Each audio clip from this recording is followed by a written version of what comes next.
I'm enjoying the question mark. Thank you. I think that speaks to what we're doing today. I'm here to introduce a really amazing learning opportunity to everybody. And there's going to be a decent amount of just like talking at you, which is never exactly my style, but it is an information session. But there will be a chance to have some discussion in breakout rooms to sort of get into it a little bit. And also feel free just to ask questions as we go, put them in the chat, just come off mute. Really happy just to be flexible and flow with what people need today. But yeah, this is a really amazing learning opportunity, and I think it's interesting. I was talking to Taru yesterday, and we were talking about how so many of us are so busy. There's so much learning that we'd like to do, but it's really hard to carve out the time. And what a huddle is essentially is this amazing way of carving out time to do some really deep personal and professional learning and to be supported by a group of people. So I'm really excited to be kind of sharing this opportunity with you today. Um, to introduce myself, my name's Jake Garber. I'm going to be the host of this huddle. I'm also colleagues with Anna and Hannah, who are on this call. Say hi. Who we co-host the Collective Imagination Practice Community together with supported by Joseph Roundtree. Um, Me and Hannah set up an organization called Canopy. Hannah, I never know how many years ago it was, probably something like 6, let's just say that. Um, Working on collective and social imagination. And my background previously to that was working in service design and change in public sector settings. And I guess personally, I became very frustrated with how lots of change programs felt like they were actually just reproducing the status quo or just renewing it or refreshing it. And it felt like there was something underneath it that was happening, something about the way we all imagine what's happening and what our relationships are or should be that felt like it needed work if real change was going to happen. So that's why me and Hannah set up Canopy originally. We've been working with local authorities, with community groups across the country on all sorts of different issues, really working on growing this sense of collective imagination. We'll talk a little bit more about what we mean by that. Um, I'm also a dad, very tired, and an artist, and sort of I think what's nice about these huddle environments is they're a chance to bring lots of different sides of ourselves together into one place where we can learn in a really authentic way from who we are. Um, this session is going to be a chance to find out more about the huddle opportunity, hear from Tara a little bit of where this has come from a Hounslow point of view. I'll share a little bit more about collective imagination practice. Anna will tell us a bit more about huddles and how they work. Um, I'll sort of break down the journey a little bit that you could expect if you were to take part, explain how to apply, and we'll have a bit of a chance for discussion too. So that's kind of the plan. Um, let's go. So just really quickly before we dive into it too much, just really in a nutshell, this opportunity is a 6-month learning opportunity to develop new ways of working with community and specifically around imagination and developing vision, which I think aligns with the Hounslow 2050 work that Harry, I'm sure, will tell you about in a second. So it's really thinking about like our skills, our capabilities, about developing visions of the future with community groups. Um, you will get an incredible support network and sort of structure to try something new. And you will also be part of contributing to thinking about practice around care and learning and aging and time and lots of the issues both that can feel stuck, but also that can feel like huge opportunities to do things differently. So that's kind of the opportunity in a nutshell. So if it's okay, Taru, can I ask you just to say a few words about where this is coming from in Hounslow? Give us a little bit of that context. Welcome.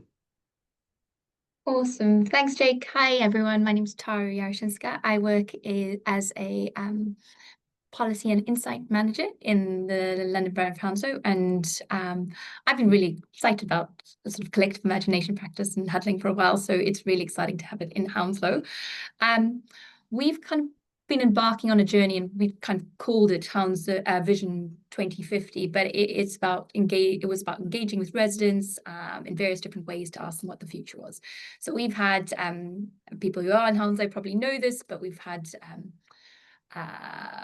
getting people to write postcards of the future, paint the future, create a documentary about the future, debate the future. There's been like art jams, people telling stories, interviewing each other, attending workshops, focus groups. There's been a whole load of stuff happening around getting people to try and imagine what 2050 might look like. The huddle, I guess, is part of this work, but perhaps takes it a bit deeper and a bit further. So that's, I guess, why we're really excited about it being a kind of 6-month journey. For us, it was about building imagination practice for council officers and community members, but also creating the kind of permission and the confidence to do collective imagination work in the workplace. I know a lot of you probably know, but it's tough in local government at the moment. We've got shrinking budgets, we've got high community needs, and it all just feels hard sometimes. And so this work, I suppose, might seem like a bit of a luxury, but there's a kind of feeling that we do need new approaches to solving our problems, and that this is actually part of our kind of prevention agenda and long-term thinking, and actually a kind of core part of it. We also have a kind of set of Hounslow values. So people on the call probably know them, but some of them are about like doing new and harnessing the mix and passing on the power. So this also kind of felt really aligned with the work that we want to do and that we've been hoping to do. Why the topic? You might be asking. I suppose so. One of the ways that we've approached our kind of vision, and that there will be a kind of vision document and just kind of like a North Star for the organisation, going to council in November. But actually, a lot of the process to develop Vision 2050 has been quite important. But the document's actually taking a bit of a life course approach. So I think over the last few decades, people kind of in England been brought up in families, have gone to school, bought home, raised families, retired at the age of 65. And I suppose local authorities have structured our support around this, but there's a feeling that that's changed, and it is changing more, and perhaps we're not responding in the way that we need to. So we've seen kind of new social contracts emerging, new expectations, a whole load of things changing. And I guess Vision 2050 was about exploring some of these kind of changes and also looking about what they mean for residents. And one of the kind of components of the life course that we were sort of really keen to explore was about growing older and time and care. And I think probably important for a couple of reasons. One is because social care is a huge part of our budget. So there's a kind of real imperative to do things differently around social care. The second thing, I suppose, is that it's something that we all just experience. Like that is part of everybody growing older, and people will need care or give care, and that we all are aging and time is moving. So it felt like a kind of personal experience as well, at being a kind of imperative for the organisation. So I guess that's probably it in terms of from a Hounslow perspective, why this has been something that we're really excited about, and something that where we are keen to kind of get people involved and people keen to do things about it. There is I suppose an opportunity for us to do something different and to share a way of doing things and hopefully build a bit of momentum within the organisation, so that there are alternative ways of imagining things and doing things differently. So the topic's important, but the practice, I suppose, is also important. So I suppose that's a bit of a ramble, but hopefully that gives you a little bit of context about where this started and why we're doing it. That's super helpful. Thank you so much, Taru. And to everybody else, there'll be a chance to ask Taru questions a bit later on when we have the sort of Q&A, but I'm sure also afterwards, Taru, you'd be happy to sort of field questions if people have got questions about how this fits for Hounslow and the priorities. So thanks. That was really, really helpful. I'm just going to do a little bit of a section on what do we mean by collective imagination practice. As I said at the beginning, um, the people in this room will be coming at this from quite different perspectives. So I thought just to say a little bit kind of can get us a little bit on the same page. And I wanted to start just in the chat with a question, whether you reply in the chat if you'd like to, if you've heard about collective imagination practice before. Some of you might work in it all the time, and some of you might be hearing it for the first time or be quite curious or skeptical about it. So if you have, perhaps where did you hear about it originally, or what's your connection to it? And if no, what the words make you think of? I'll just give a minute or two, just a quick off the cuff.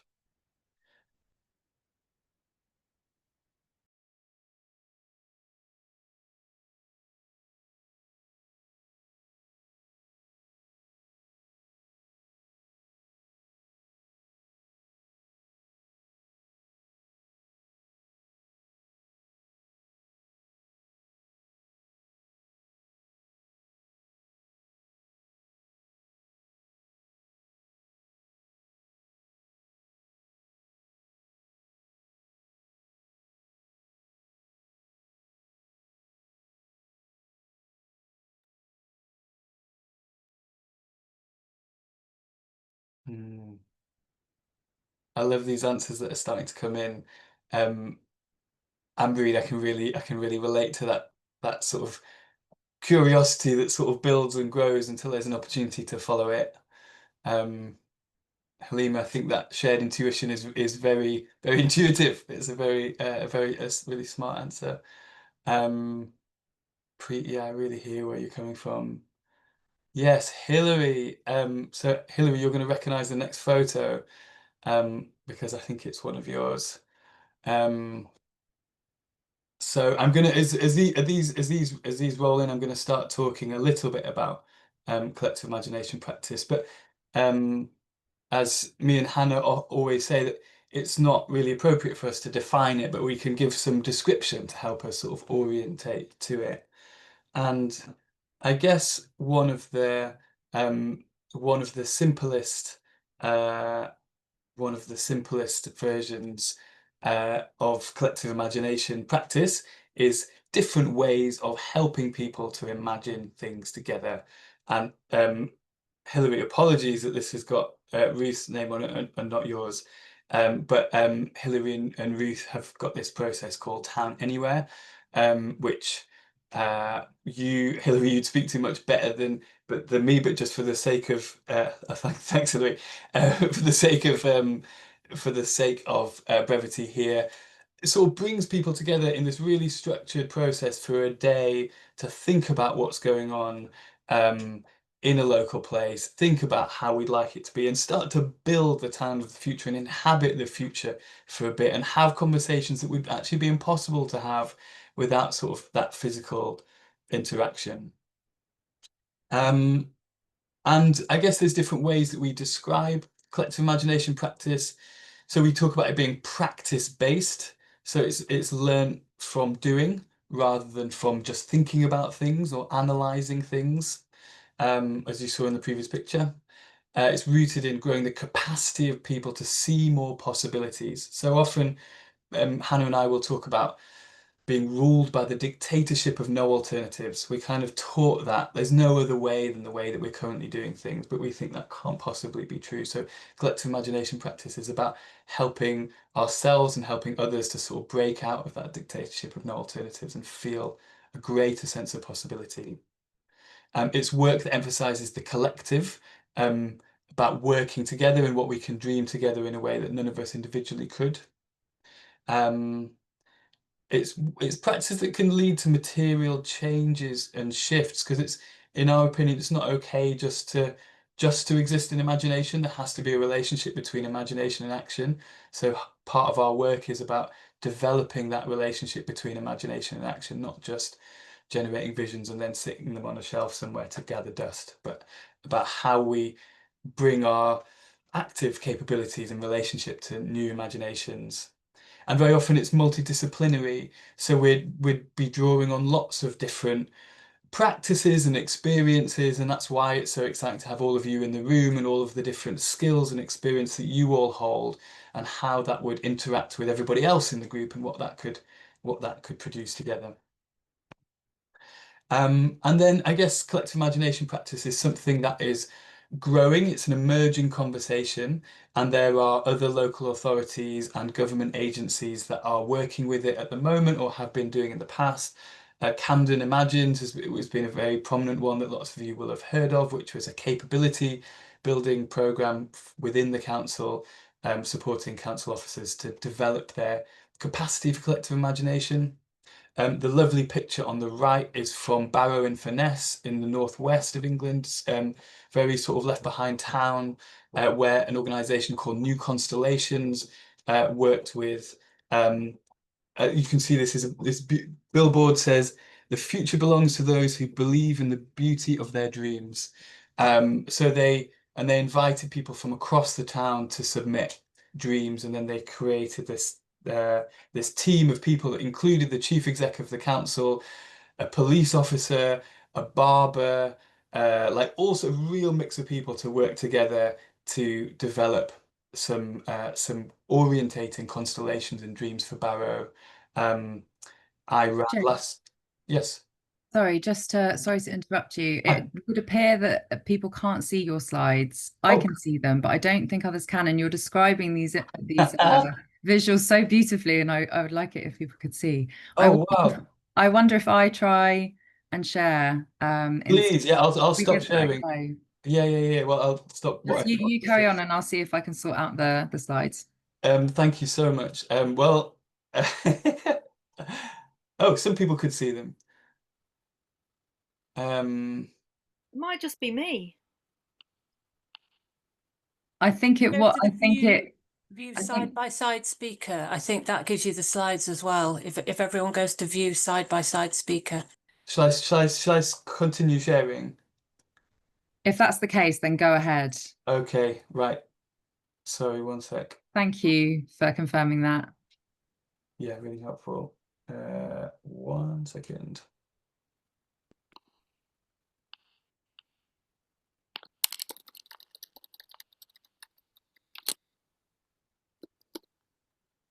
Is that all good? Brilliant. Okay, cool. And also Policy Lab in central government, which is a central government agency, has been working with collective imagination practice, also with Moral Imaginations, who did the Camden work.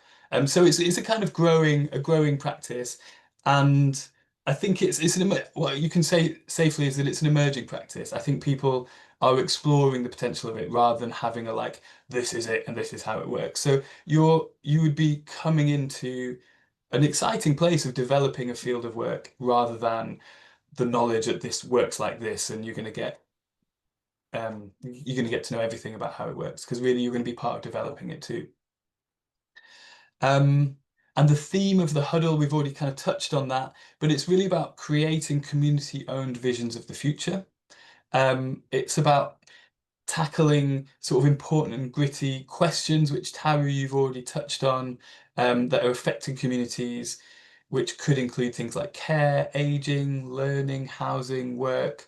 But I think what's really important to emphasize, and we'll come back to this, is that each person follows their own learning question. Is that going to be the next one? No, we're gonna come back to that later. So within the overarching theme, you will pick something that you're passionate about to investigate. Within collective imagination practice, it's also about looking back as well as forwards, to understand really where we are, where we're imagining from. We talk about including humans and the more than human world, that so often we're disconnected from what we think of as nature, as separate from us, and that when we include the more than human world, we get a much broader and more expansive sense of collective imagination. And a bit like the sort of the relationship between the dreaming and action piece that I was saying before, we're going to be exploring how visioning the future can support relationship building now, decision making now, and action now in the present. So it's not just a dreaming thing, it's something about this cycle of going into the future and coming back to now. So anyway, I hope that's been a little bit of an orientation to collective imagination practice. We can talk at length about this in more detail, but hopefully just a little bit of an orientation. I know some of you on the call also know loads about this, so apologies for teaching you to suck eggs.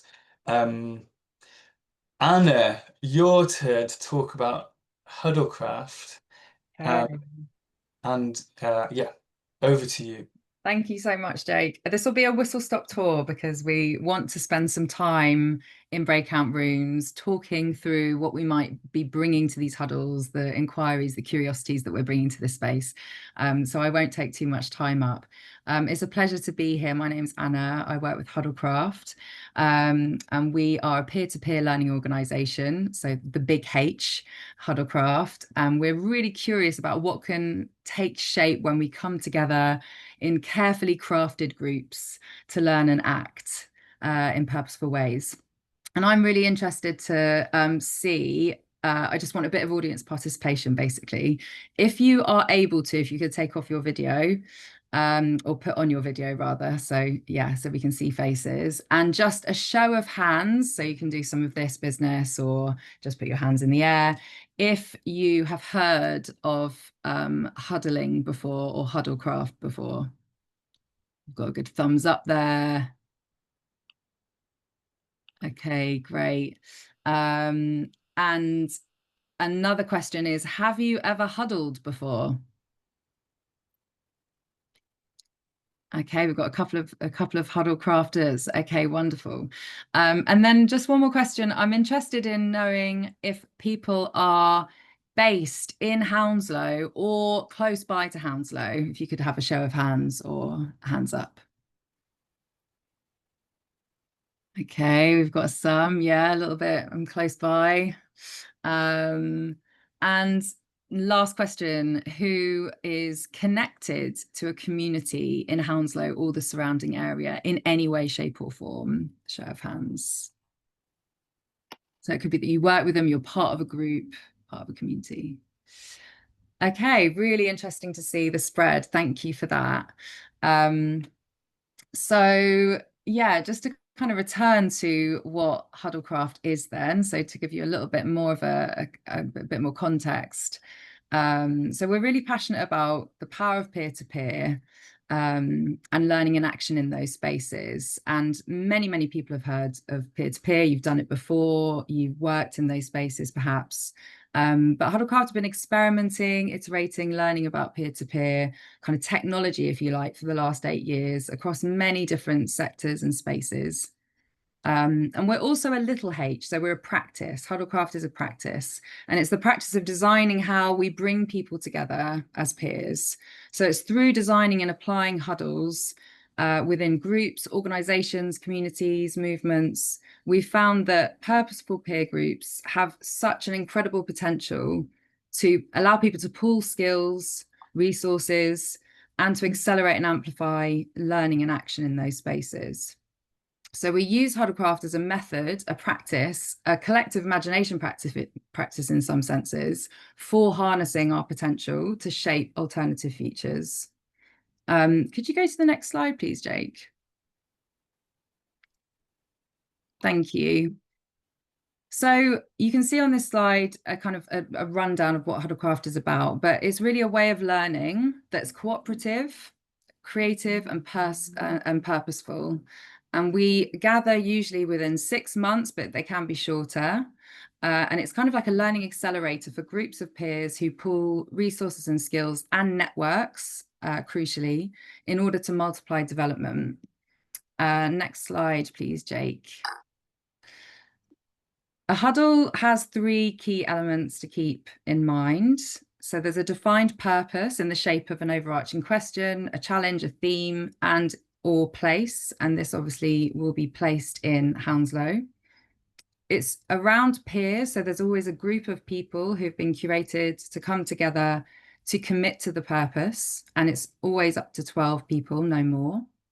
And there's a structure, container, and pathway to help the peers go through that pathway So it's important that the container is time bound, that there are regular rhythms, and that there are punctuated points and milestones to gather feedback, to support one another, and to work out ways forward.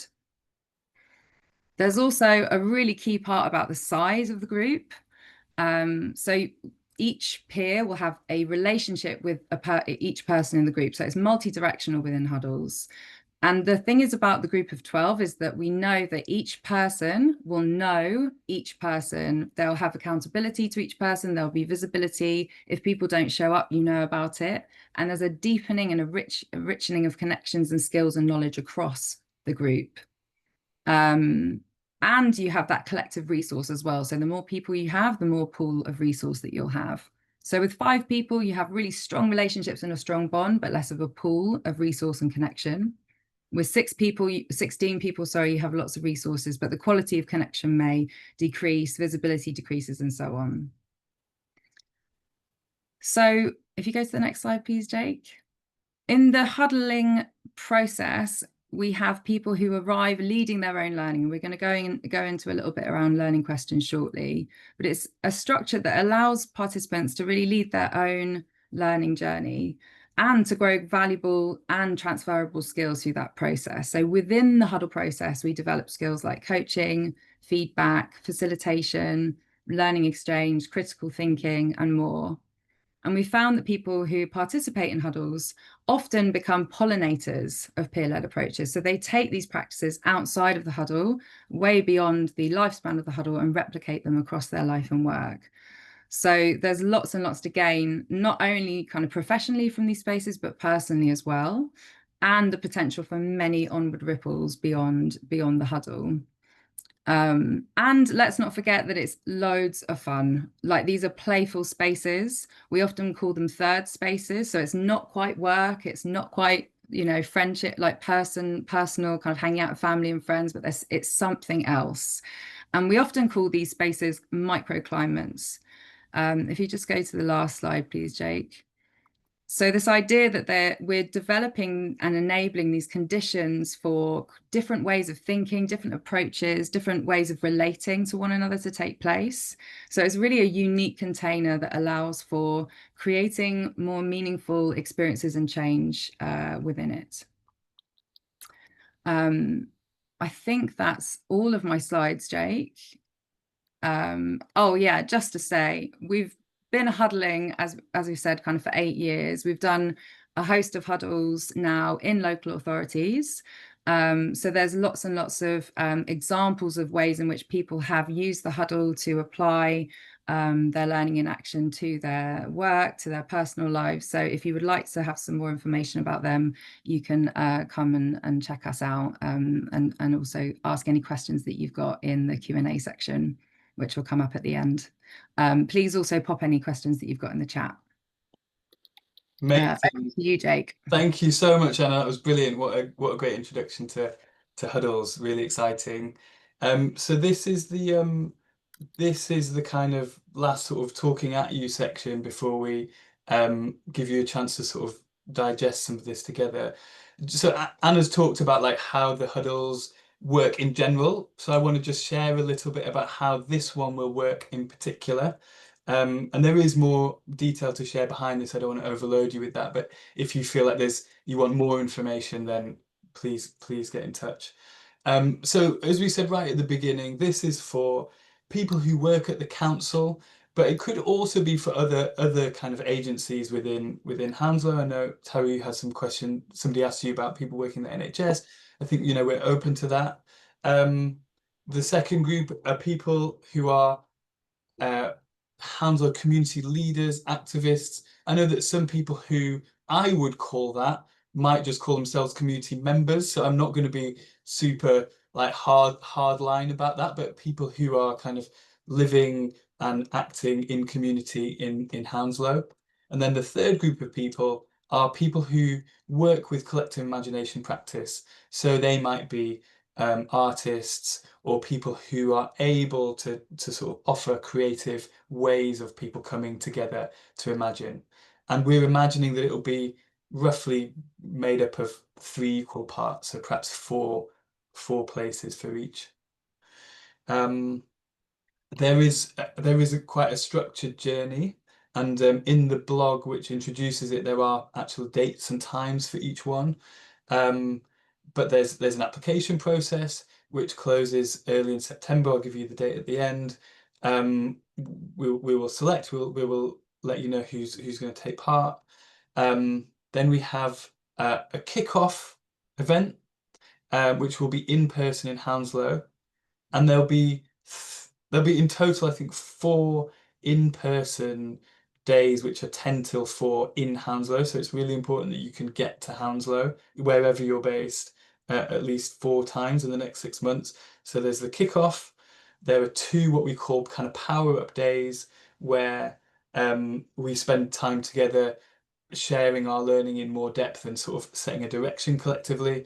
And then there's a showcase at the end where we share what we've learned with our wider communities, whether that's organisationally or people in the community who we think this could be interesting to.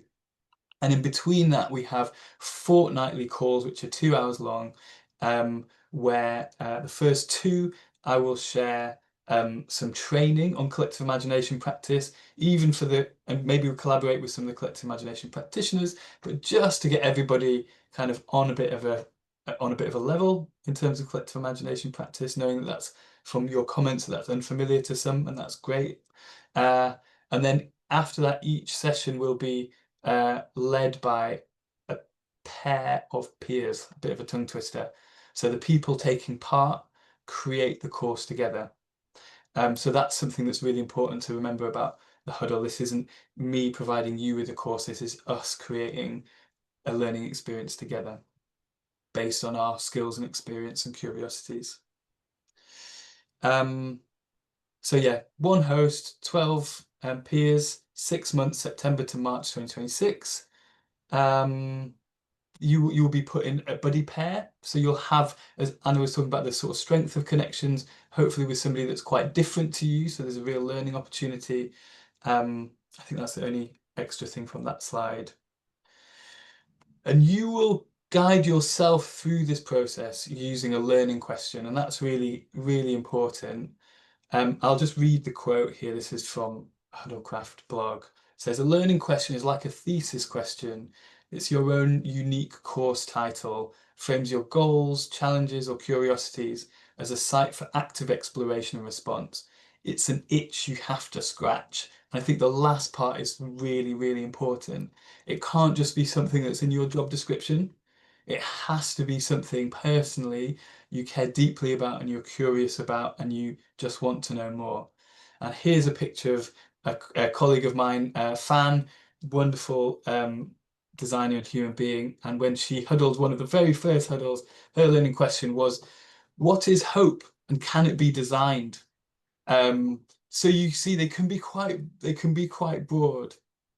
And so what I want to do now is give you a bit of time in a breakout room, and we're going to just do 10 minutes with I think just one other person to think about, if you were doing this, what would your learning question be? You don't need to commit to it, you can change it afterwards, but just, if we're doing this thing which is about visioning with communities in Hounslow, it's about aging, it's about time, it's about care, it's about learning, anything that touches, within that, what is the itch that you have to scratch? Or what is an itch that you'd like to scratch? And Anna, from the way you nodded, I interpreted you're setting up breakout rooms, but is that true? It is true, how wonderful. True. Great. So please, is it just before we go into breakout rooms, any questions? I'll just pop the prompt in Super the helpful. chat as well. So in your groups, thinking about what learning question would you be excited about exploring if you took part in this huddle? And there's a handy learning question generator that we've linked as well. If you'd like to have a play with that, you're very welcome. It might just be fresh on the top of your head, but I can pop you into breakout rooms now. I think maybe we'll go for 8 minutes because we're slightly behind, so it won't be loads of time, but it'll provide enough space for us to do a bit of a Q&A when we come back into the room. Let us know if you have any issues in the breakout rooms. And yeah, any Thanks, Anna. questions before we jump in? I think we're good, Anna. Cool. I'll open them now.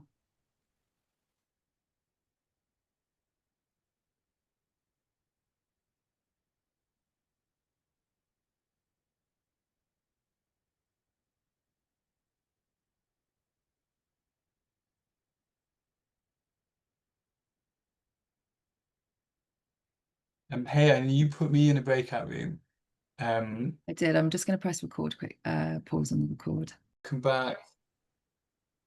Halima, you on the move. Very dynamic. Appreciate that. Yeah, I've just parked up, so I'm safe. It's all good. That's all good. Or was I too eager? Did everyone stay in the room? Oh, bless. I feel terrible now. Yeah, it just shows you didn't enjoy the conversation, Halima. It was great. It's just that we saw the countdown to 0, so we'd kind of stopped in anticipation. Yeah. We're very okay. No, that's very well behaved. It's good. I hate it when you just get cut off mid-flow. Yeah, no, we timed it perfectly, so that's great. Excellent, excellent. Just wait for people to come Right. back. Hopefully people are coming back. It's a shame we lost the prompts when we moved into the Oh, well, I did anyway, if everyone else did.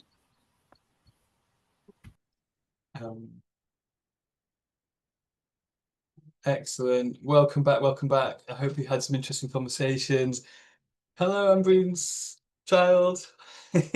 Welcome, welcome, welcome. Everybody's very welcome here. Okay, so I hope you had some good conversations, quite short. I can see lots of smiles there. That's lovely. I'm going to put in the chat right now a link to the application form. The deadline's the 8th of September, and the blog where all the information is held. So just that is, oops, my computer did something weird. There you go. Not long enough for such a great chat. I'm sorry about that. But we're not going to do any more slides. Like, it's now is the time just for a bit of conversation. So really welcome if there's anything from that conversation that you'd like to share. Any questions about the huddle, any observations. This is just really an open space and a chance to chat to me and Anna and Taru might all be able to answer various different questions. But this isn't the only chance as well. I think if you want to drop us a line, we're happy to answer any questions in more detail. I find a time to chat, whatever's good. But yeah, just opening the floor now for any questions, anything people are sitting with.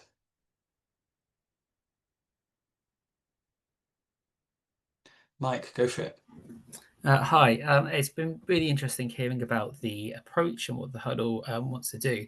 I guess one thing from my perspective, and it's just something I don't think I have my head around yet in terms of how this works. Is there a goal to kind of have a tangible output from this work that you're trying to achieve? Is it something that you'd kind of look to get the ball rolling, then turn over to the community? Are there other good examples? I know you've linked some examples of previous work you've done. Is that a good place to look for this sort of, to see what some of the impact can be? Brilliant, Mike. Such a great question. Thank you. So I think what's interesting about this process is really the heart of it is about learning. It's about skills and capability building. So really the kind of the heart of it is about you and what you can like how you can grow.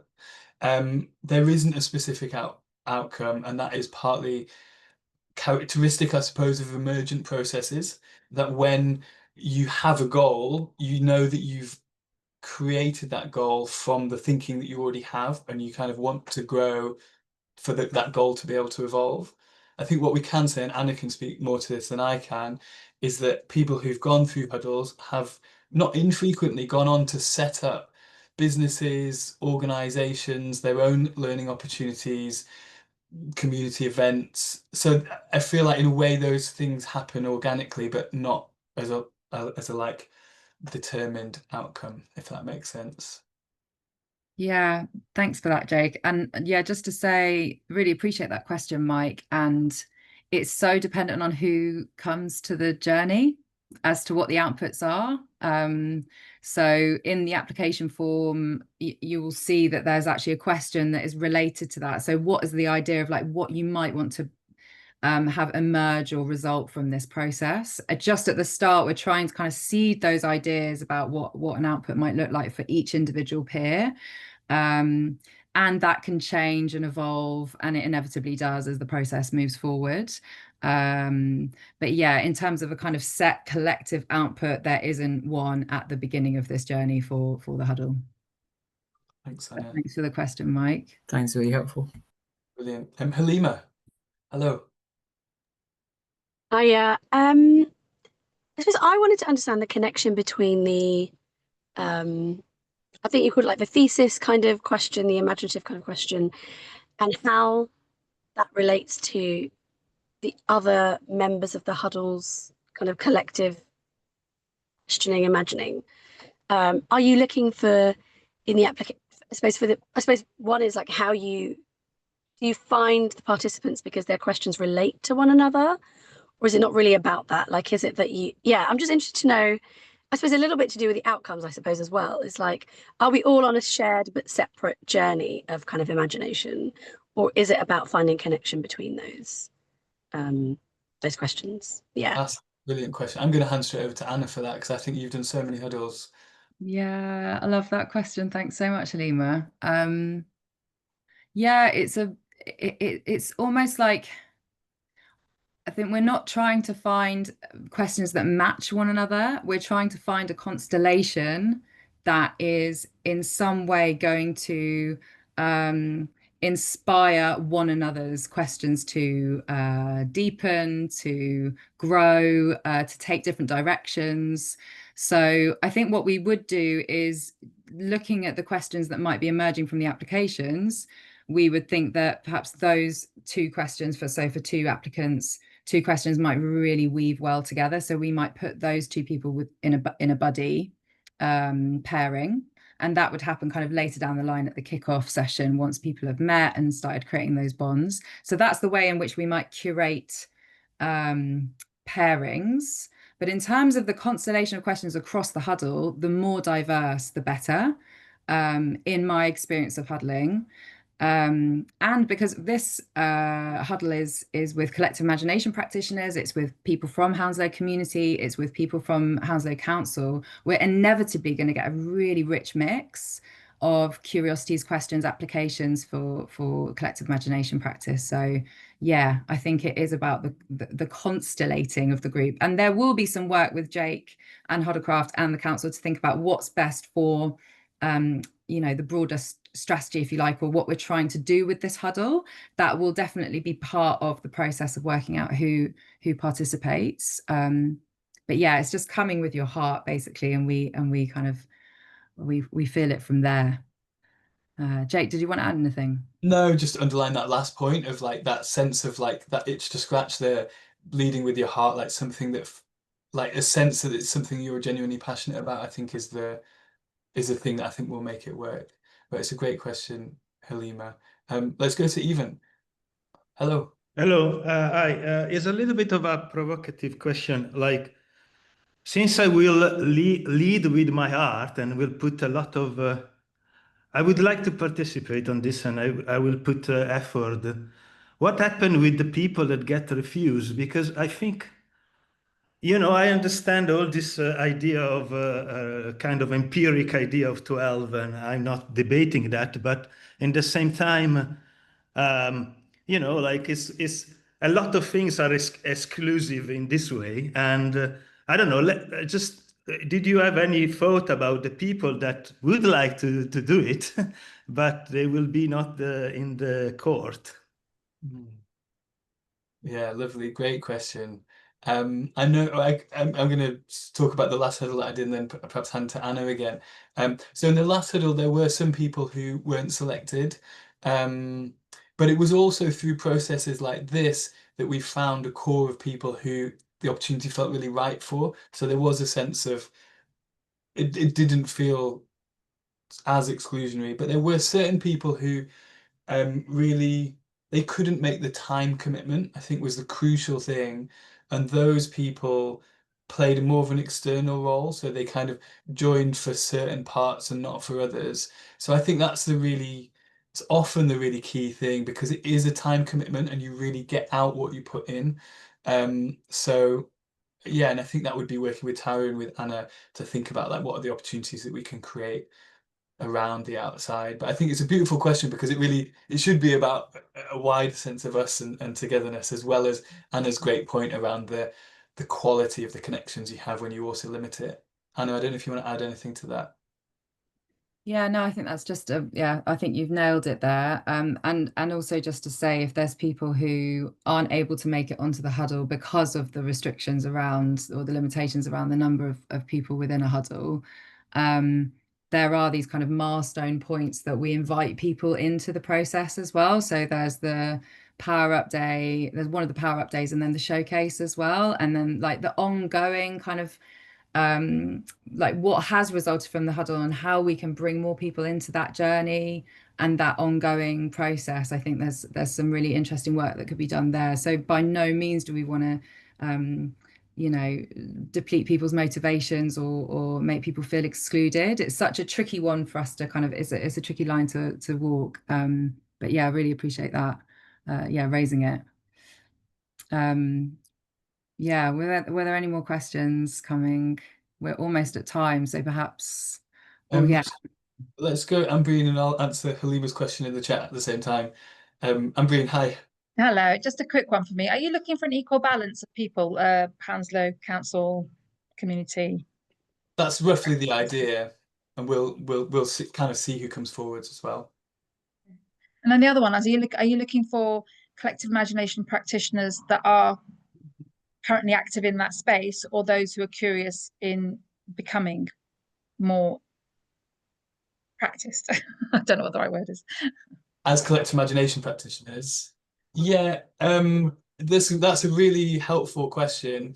I think we imagine it could be people who've got lots of experience, but it could also be people kind of at the beginning of that journey but just kind of want to center it and sort of learn as they go. So I think we're quite open-minded about that. Hannah. This is a real quick one. Yeah. I just think it's sort of really important to understand the importance of our ability to be there in person at some of these times. So I just wanted to check in about that, just sort of hear a bit more about the in-person expectation. I know we've got some online 2-hour jobbies every other week, but just a bit more about the in-person. Yeah, so it's really essential that people can make it to Hounslow, and the dates for those in-person sessions are in the blog. And the reason for that is that when we just do it online, we don't build relationships in quite the same way, and the sort of the depth of the sharing and the learning doesn't happen. So it's really, yeah, it's really crucial that whether or not you're based in Hounslow, that you can come for those days, and that will be one of the selection criteria. And we go for it. Maybe this is in the blog, but are they whole day events? I mean, do we know timings for those days? Yeah, they're 10 till 4. But yeah, this info is in the blog. And Halima, thank you for your question in the chat about emergent strategy. That is a lovely reference for others as well. If you're interested in this work, that is definitely a set of ideas that has informed this work. We are at 11. Thank you for your participation and amazing questions. It's been lovely to meet you all. Please do just reach out if you have any more questions, or you just like an informal chat, and we're all here for that. But yeah, just a big thank you, and really hoping some of you lovely people apply. I would love to spend some more time together exploring this. So thanks, and have a great day. Thank you. Thanks, everyone. Take care. Bye. Bye.